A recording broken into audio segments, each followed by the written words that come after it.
every beat of my heart, it's real. Tawang-tawa talaga ako dito din, nakalimutan ko ba. Sabi ko, ba't kaya siya umakyat dyan? Tapos panay, tingin sa akin, wala hihimay ako ng malunggay.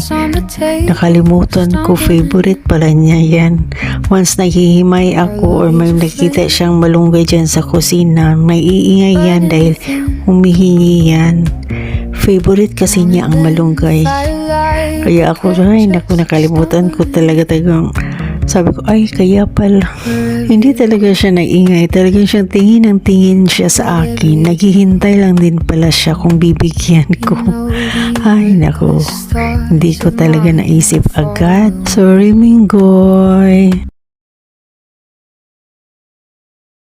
Hello peoples, ina-unbox ko po itong binili ng anak ko. May bibigyan daw siyang bata nito. Tapos dahil takam na takam kami, yung isang box na open namin at kinain. Ang laman po ng isang maliit na box ay 25 pieces na assorted biscuits. Napaka-crunchy niya, tapos hindi siya masyadong matamis. Mabuti ito sa mga bata. Kung tutuusin, mas mura pa nga ito eh. Tapos maganda pa ang box. Maganda na itong presents para pang birthday ba or pasalubong.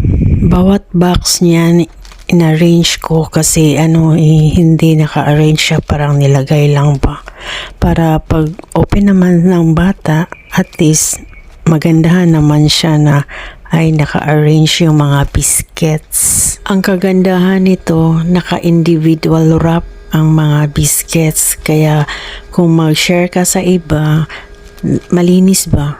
Yung hygienic, yung pagpipili ang mga bata sa anong biscuit na gusto nila, hindi nila mahawakan ang biscuit muna. Yung wrapper muna. Tapos yung wrapper niya, hindi siya mumurahin. Basta maganda siya.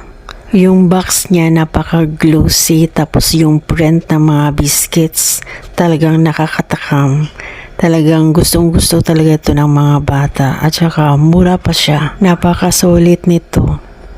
At ito na nga, dumating na yung order na gusto-gusto ko. Pangalawang order na namin to. Pang-alis ito ng mole, warts, at saka skin tags. Pero ginagamit namin ito sa skin tags. Talagang napaka-effective nito. Talagang mabilis ang niya, effect. Kaya nagustuhan namin. Pangalawa na nga namin ito. Maliit siya pero wag kang ganyan-ganyan. Maliit pero very powerful ito. Kung gusto niyo malaman kung saan ito nabili, comment lang below. Overseas ko ito nabili kaya hirap kasi pag dito maraming fake. Okay, bye. Thank you for watching.